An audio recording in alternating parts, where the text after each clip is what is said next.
Okay, here's where you find your jack and all your tools to remove and install a tire. So here's this cup holder right here. The handle is straight up. You turn it to the side and then you just pull out.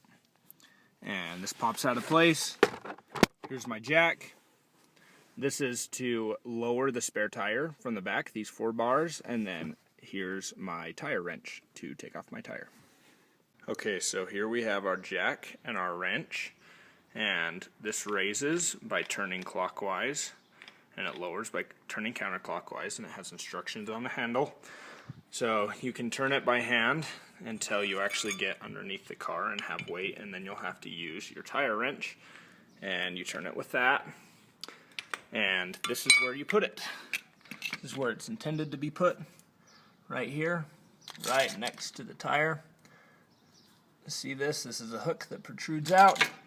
It is built so that the jack can go directly underneath there and raise up the tire from there.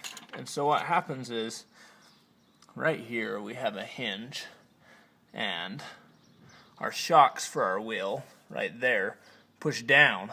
And so I made the mistake, which I shouldn't have because I knew better, of putting the jack underneath this part right here, and see, that's on the other side of the hinge. And so if you do that, you'll raise the body of your truck on this side, but then your shock will still push down and your wheel will remain on the ground even though your truck is lifting up. Okay, so we have the jack in place, and it's pretty firm there. We have the tire wrench in place, and so now you just use it, and you turn this for about probably 20 minutes. It's pretty slow, and it raises up slowly, and it lifts your tire off the ground. So before you get your tire actually off the ground, you want to use your wrench on your sockets. This is my spare tire because I ran over an Allen wrench and got a flat tire yesterday. And you want to loosen these bolts, because if you have your tire off the ground, before you do that, when you try to loosen the bolts, it will spin the tire instead of loosening the bolts. So you do that, then you get the tire off the ground, and then you take the bolts off the rest of the way and put the new tire on.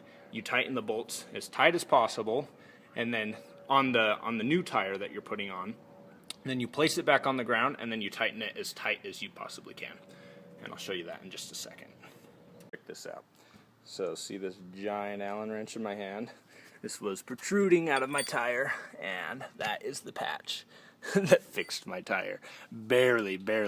This is a really big wrench. I almost had to pay for a brand new tire. Glad that didn't happen. Hopefully the tire still stays in good shape once I actually put it on the truck. And so here's my spare tire.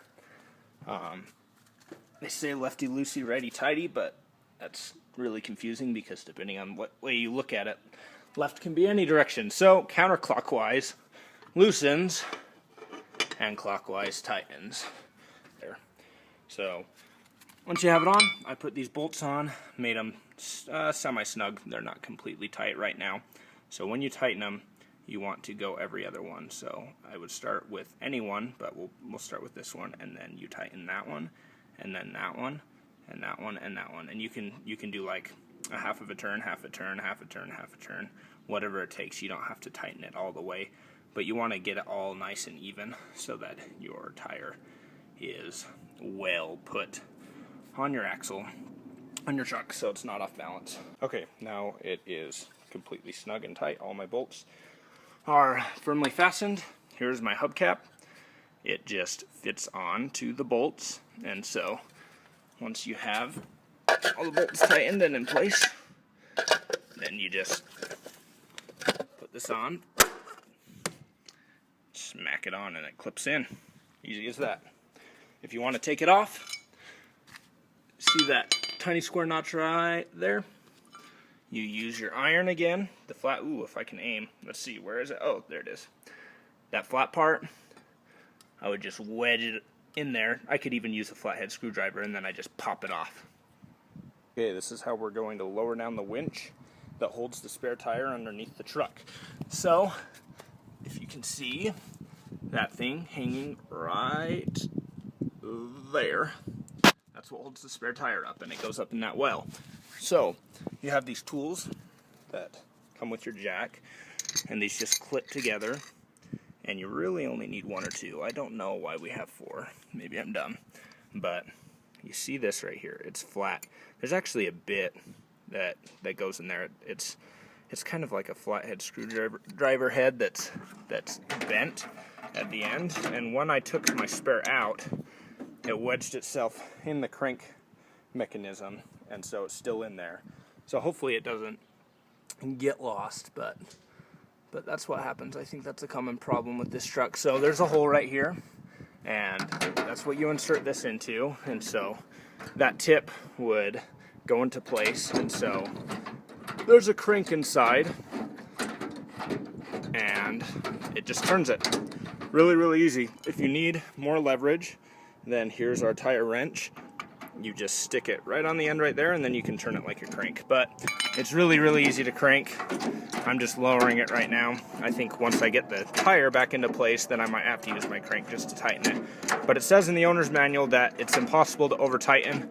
What happens is if you make it super tight, it'll kind of slip and it will go loose slightly, and then you can tighten it again. So you can't really over tighten it. And as you can see, while I'm turning this crank up here, this is lowering. See how well I can do this one-handed. So, cranking, and the tire's lifting up. That's all you do, until it goes as tight as possible. Okay, now that you have your tire on your truck, you can put all of this away. So the 4 bars go in the front. There's clips for them. The tire wrench goes here. There's clips for them. You can see one of the clips right there. The jack goes in the middle. All you do, if I can do this with one hand, so you kind of get the bottom in place first, and then there's 2 clips on the side. So you just kind of smack it, get that in place, and then you turn that straight up, and then once it's straight up, then then it's good to go.